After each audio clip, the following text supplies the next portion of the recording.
Hi friends, நம்ம இன்னைக்கு இந்த வீடியோல 6ஆம் வகுப்பு தமிழ் 2ஆம் பருவத்தில் இருக்கக்கூடிய இயல் 2ல இருக்கக்கூடிய ஒரு வரி வினாக்கள் தான் பார்க்க போறோம். வாங்க வீடியோக்குள்ளாடி போகலாம். ஆசார கோவையின் ஆசிரியர் யார்? விடை பெருவாயின் முள்ளியார். ஆசார கோவையின் ஆசிரியர் பெருவாயின் முள்ளியார். நன்றி அறிதல் என்பதன் பொருள் என்ன? விடை பிறர் செய்த உதவியை மறவாமை.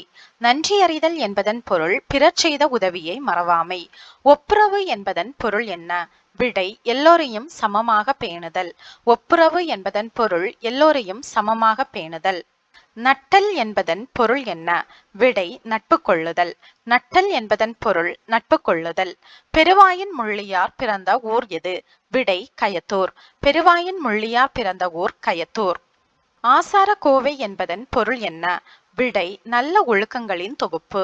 ஆசார கோவை என்பதன் பொருள் நல்ல ஒழுக்கங்களின் தொகுப்பு. ஆசார கோவையில் உள்ள வெண்பாக்களின் எண்ணிக்கை எவ்வளவு? விடை 100. ஆசார கோவையில் உள்ள வெண்பாக்களின் எண்ணிக்கை 100. நன்றி அறிதல் பொறையுடைமை இன்சொல்லோடு என்ற வரிகள் இடம்பெற்றுள்ள நூல் எது? விடை ஆசார கோவை.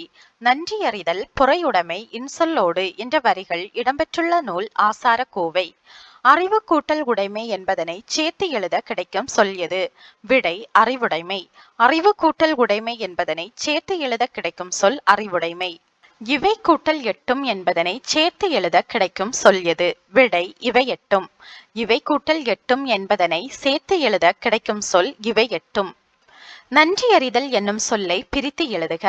விடை நன்றி கூட்டல் அறிதல். நன்றி அறிதல் என்னும் சொல்லை பிரித்து எழுதுக. விடை நன்றி கூட்டல் அறிதல். பொறையுடைமை என்னும் சொல்லை பிரித்து எழுதுக. விடை பொறை கூட்டல் உடைமை. பொறையுடைமை என்னும் சொல்லை பிரித்து எழுதுக. பொறை கூட்டல் உடைமை. நந்தவனம் என்பதன் பொருள் என்ன? விடை பூஞ்சோலை. நந்தவனம் என்பதன் பொருள் பூஞ்சோலை. பார் என்பதன் பொருள் என்ன? விடை உலகம். பார் என்பதன் பொருள் உலகம். பண் என்பதன் பொருள் என்ன? விடை இசை. பண் என்பதன் பொருள் இசை. இழைத்து என்பதன் பொருள் என்ன? விடை பதித்து.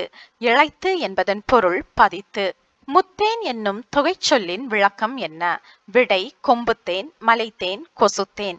முத்தேன் என்னும் தொகைச்சொல்லின் விளக்கம் கொம்புத்தேன், மலைத்தேன், கொசுத்தேன். முக்கனி என்னும் தொகைச்சொல்லின் விளக்கம் என்ன? விடை மா பலா வாழை. முக்கனி என்னும் தொகைச்சொல்லின் விளக்கம் மா பலா வாழை. முத்தமிழ் என்னும் தொகைச்சொல்லின் விளக்கம் என்ன? விடை இயல் இசை நாடகம். முத்தமிழ் என்னும் தொகைச்சொல்லின் விளக்கம் இயல் இசை நாடகம். தாள் என்பதன் பொருள் என்ன? விடை நாக்கு. தாள் என்பதன் பொருள் நாக்கு. தாலாட்டு என்பதை பிரித்து எழுதுக. விடை தாள் கூட்டல் ஆட்டு. தாலாட்டு என்பதை பிரித்து எழுதுக. தாள் கூட்டல் ஆட்டு. பாட்டிசைத்து என்னும் சொல்லை பிரித்து எழுதுக. விடை பாட்டு கூட்டல் இசைத்து. பாட்டிசைத்து என்னும் சொல்லை பிரித்து எழுதுக. பாட்டு கூட்டல் இசைத்து. கண்ணுறங்கு என்னும் சொல்லை பிரித்து எழுதுக. விடை கண் கூட்டல் உறங்கு. கண்ணுறங்கு என்னும் சொல்லை பிரித்து எழுதுக. கண் கூட்டல் உறங்கு. வாழை கூட்டல் இலை என்பதனை சேர்த்து எழுதுக. விடை வாழை இலை. வாழை கூட்டல் இலை என்பதனை சேர்த்து எழுதுக. வாழை இலை. கை கூட்டல் அமர்த்தி என்பதனை சேர்த்து எழுதுக. விடை கையமர்த்தி. கை கூட்டல் அமர்த்தி என்பதனை சேர்த்து எழுதுக. கையமர்த்தி. உதித்த என்ற சொல்லுக்குரிய எதிர்ச்சொல் என்ன? விடை மறைந்த. உதித்த என்ற சொல்லுக்குரிய எதிர்ச்சொல் மறைந்த. பொங்கல் விழாவின் வேறு பெயர்கள் என்ன? விடை தமிழர் திருநாள், அறுவடை திருநாள், உழவர் திருநாள். பொங்கல் விழாவின் வேறு பெயர்கள் தமிழர் திருநாள், அறுவடை திருவிழா, உழவர் திருநாள். பொங்கல் விழா எந்த நாளில் கொண்டாடப்படுகிறது? விடை தைத்திங்கள் முதல் நாள். பொங்கல் விழா தைத்திங்கள் முதல் நாளில் கொண்டாடப்படுகிறது. யாருக்கு நன்றி கூறும் விழாவாக பொங்கல் விழா உள்ளது? விடை கதிரவனுக்கு. கதிரவனுக்கு நன்றி கூறும் விழாவாக பொங்கல் விழா உள்ளது. பொங்கல் திருநாள் எத்தனை நாள்கள் வரை கொண்டாடப்படுகிறது? விடை 2 முதல் 4 நாட்கள் வரை. பொங்கல் திருநாள் 2 முதல் 4 நாட்கள் வரை கொண்டாடப்படுகிறது. பழையன கழிதலும் புதியன புகுதலும் என்ற வரிகள் இடம்பெற்றுள்ள நூல் எது? விடை நன்னூல். பழையன கழிதலும் புதியன புகுதலும் என்ற வரிகள் இடம்பெற்றுள்ள நூல் நன்னூல். வீட்டில் உள்ள பயனற்ற பொருட்களை நீக்கி வீட்டை தூய்மை செய்யும் நாள் எது? விடை போகி திருநாள். வீட்டில் உள்ள பயனற்ற பொருட்களை நீக்கி வீட்டை தூய்மை செய்யும் நாள் போகி திருநாள். போகித் திருநாள் எந்த மாதத்தின் இறுதி நாளில் கொண்டாடப்படுகிறது? விடை மார்கழி மாதம். போகித் திருநாள் மார்கழி மாதத்தின் இறுதி நாளில் கொண்டாடப்படுகிறது. இந்திர விழாவாக கொண்டாடப்பட்ட பண்டிகை எது? விடை போகி பண்டிகை. இந்திர விழாவாக கொண்டாடப்பட்ட பண்டிகை போகி பண்டிகை. பொங்கல் என்பதன் பொருள் என்ன? விடை பொங்கி பெருகி வருவது. பொங்கல் என்பதன் பொருள் பொங்கி பெருகி வருவது. திருவள்ளுவர் ஆண்டு எந்த நாளில் தொடங்குகிறது? விடை தை முதல் நாள். திருவள்ளுவர் ஆண்டு தை முதல் நாளில் தொடங்குகிறது. திருவள்ளுவர் நாள் எப்போது கொண்டாடப்படுகிறது? விடை தை 2ஆம் நாள்.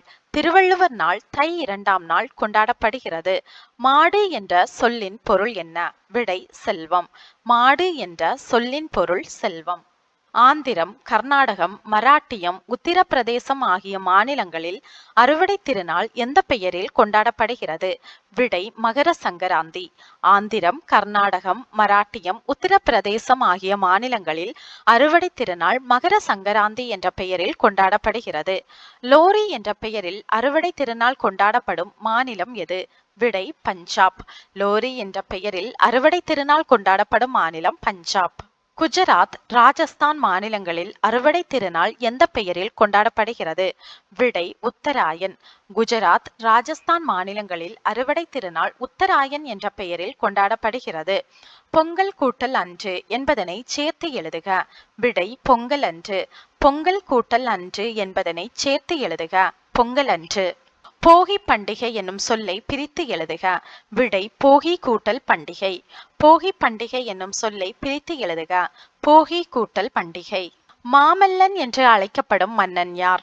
விடை பல்லவ மன்னன் நரசிம்மவர்மன். மாமல்லன் என்று அழைக்கப்படும் மன்னன் பல்லவ மன்னன் நரசிம்மவர்மன். நரசிம்மவர்மன் வாழ்ந்த நூற்றாண்டு எது? விடை 7ஆம் நூற்றாண்டு. நரசிம்மவர்மன் வாழ்ந்த நூற்றாண்டு 7ஆம் நூற்றாண்டு. சிற்பக்கலை வடிவமைப்புகள் எத்தனை வகைப்படும்? விடை 4 வகை. சிற்பக்கலை வடிவமைப்புகள் 4 வகைப்படும். 4 வகையான சிற்பக்கலை வடிவமைப்புகள் எவை? விடை குடைவரை கோயில்கள், ஒற்றைக்கல் கோயில்கள், கட்டுமான கோயில்கள், புடைப்புச் சிற்பங்கள். 4 வகையான சிற்பக்கலை வடிவமைப்புகள் குடைவரை கோயில்கள், ஒற்றைக்கல் கோயில்கள், கட்டுமான கோயில்கள், புடைப்புச் சிற்பங்கள். 4 வகையான சிற்பக்கலை வடிவமைப்புகளும் காணப்படும் ஒரே இடம் எது? விடை மாமல்லபுரம். 4 வகையான சிற்பக்கலை வடிவமைப்புகளும் காணப்படும் ஒரே இடம் மாமல்லபுரம். உச்சரிப்பில் சிறிதளவு மட்டுமே வேறுபாடு உள்ள ஒலிகள் எவ்வாறு அழைக்கப்படுகின்றன? விடை மயங்கொலிகள். உச்சரிப்பில் சிறிதளவு மட்டுமே வேறுபாடு உள்ள ஒலிகள் மயங்கொலிகள் என்று அழைக்கப்படுகின்றன. மயங்கொலி எழுத்துக்கள் எத்தனை? விடை 8. மயங்கொலி எழுத்துக்கள் 8. நாவின் நுனி மேல்வாய் அன்னத்தின் நடுப்பகுதியை தொடுவதால் பிறக்கும் எழுத்து எது? விடை நா. நாவின் நுனி மேல்வாய் அன்னத்தின் நடுப்பகுதியை தொடுவதால் பிறக்கும் எழுத்து நா. நாவின் நுனி மேல்வாய் அன்னத்தின் முன்பகுதியை தொடுவதால் பிறக்கும் எழுத்து எது? நா. நாவின் நுனி மேல்வாய் அன்னத்தின் முன்பகுதியை தொடுவதால் பிறக்கும் எழுத்து நா. நாவின் நுனி மேல்வாய் பல்லின் அடிப்பகுதியை தொடுவதால் பிறக்கும் எழுத்து எது? விடை நா. நாவின் நுனி மேல்வாய் பல்லின் அடிப்பகுதியை தொடுவதால் பிறக்கும் எழுத்து நா. நாவின் இரு பக்கங்கள் தடித்து மேல் பற்களின் அடியை தொடுவதால் தோன்றும் எழுத்து எது? விடை லா. நாவின் இரு பக்கங்கள் தடித்து மேல் பற்களின் அடியை தொடுவதால் தோன்றும் எழுத்து லா. நாவின் இரு பக்கங்கள் தடித்து மேல் அன்னத்தின் நடுப்பகுதியை தொடுவதால் பிறக்கும் எழுத்து எது? விடை லா. நாவின் இரு பக்கங்கள் தடித்து மேல் அன்னத்தின் நடுப்பகுதியை தொடுவதால் பிறக்கும் எழுத்து லா. நாவின் நுனி மேல் நோக்கி வளைந்து வருடுவதால் தோன்றும் எழுத்து எது? விடை ழா. நாவின் நுனி மேல் நோக்கி வளைந்து வருடுவதால் தோன்றும் எழுத்து எது? ழா. நாவின் நுனி மேல் அன்னத்தின் முதல் பகுதியை தொட்டு வருவதால் தோன்றும் எழுத்து எது? விடை ரா. நாவின் நுனி மேல் அன்னத்தின் முதல் பகுதியை தொட்டு வருவதால் தோன்றும் எழுத்து ரா. நாவின் நுனி மேல் அன்னத்தின் மைய பகுதியை உரசுவதால் தோன்றும் எழுத்து எது? விடை ரா. நாவின் நுனி மேல் அன்னத்தின் மைய பகுதியை உரசுவதால் தோன்றும் எழுத்து ரா. ஓகே ஃப்ரெண்ட்ஸ், இந்த வீடியோ உங்களுக்கு யூஸ்ஃபுல்லா இருந்திருக்கும் நம்புறேன். இதே மாதிரியான யூஸ்ஃபுல்லான வீடியோஸ்க்கு நம்ம சேனலை சப்ஸ்கிரைப் பண்ணுங்க, வீடியோவை லைக் பண்ணுங்க. தேங்க்யூ.